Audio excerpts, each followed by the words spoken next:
हम करने जा रहे हैं एनसीईआरटी की 10th क्लास की बुक के चैप्टर 8.4 का सम नंबर 2, जिसमें क्या दिया गया है, write all the other trigonometric ratios of angle A in terms of सेक।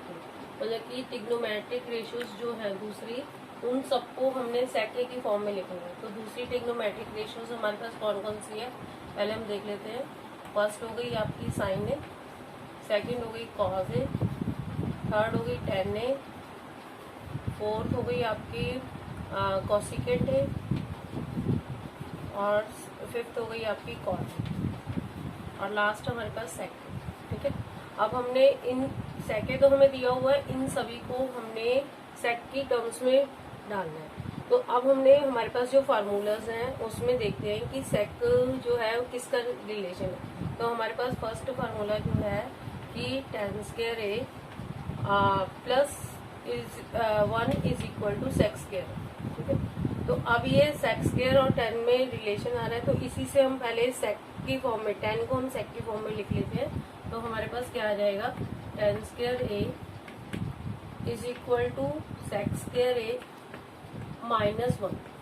ठीक है, अब ये टेन ए स्क्वायर हटाएंगे तो टेन ए की वैल्यू आ जाएगी आपकी रूट में सेक स्क्वायर ए माइनस वन। ठीक है, फर्स्ट ये हमारे पास आंसर हो गया। अब सेकेंडली हम देखते हैं कि सेक का किसके साथ रिलेशन है। सेकेंडली हमारा सेक का कॉस के साथ रिलेशन है कि सेक जो है, sec A is equal to one upon cos, इसके बराबर होता है। मीन्स कि cos A is equal to one upon sec. ये सेकेंड भी हमारे पास आ गया। ठीक है, कॉस भी हो गया और हमारे पास टेन भी हो गया। अब हमारे पास सेक का साइन के साथ कोई रिलेशन नहीं है और इनके साथ नहीं है, पर साइन का कॉस के साथ रिलेशन है। तो उसको हम ले लेते हैं कि साइन का कॉस के साथ क्या रिलेशन है, कि sine square A is equal to one minus cos square. तो sine square A is equal to one minus cos square. इस रिलेशन को लेंगे तो यहाँ से हमारे पास कॉस की वैल्यू क्या आई है, वन अपॉन सेक।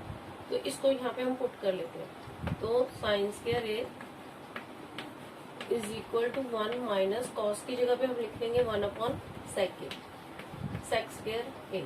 अब इसका एलसीएम ले लेते हैं। तो एलसीएम लेंगे तो यहाँ पे सेक स्क्वायर ए इसका एलसीएम आ गया और यहाँ पे आ जाएगा सेक स्क्वायर ए माइनस वन। ये हमारे किसकी वैल्यू आई है, साइन स्क्वायर ए की, पर हमने वैल्यू किसकी लेनी है, साइन ए की।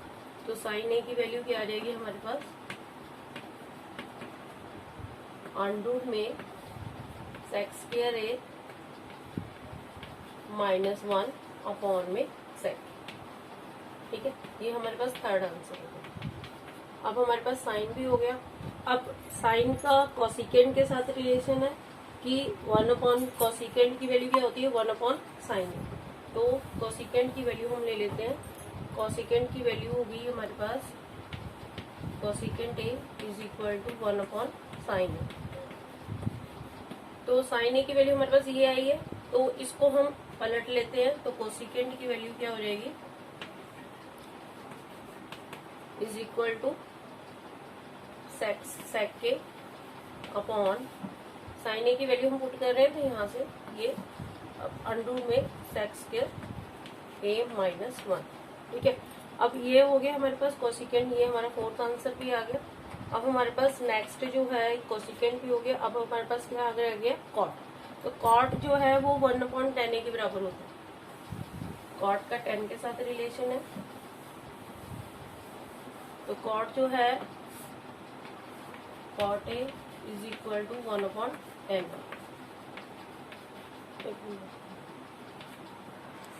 कॉट ए की वैल्यू जो है वन अपॉन टेन ए होती है। तो टेन ए की वैल्यू हमारे पास क्या आई थी, cot A is equal to one upon tan. Tan की वैल्यू हमारे पास आई थी secant square A minus one. तो यहाँ पे हम लिख लेते हैं secant square A minus one और इसका रूट। तो टेन ए की वैल्यू थी, तो यहाँ से हमारे पास कॉट भी जो है वो सीकेंड की टर्म्स में आ गया। तो ये हमारा फिफ्थ आंसर है। दैट्स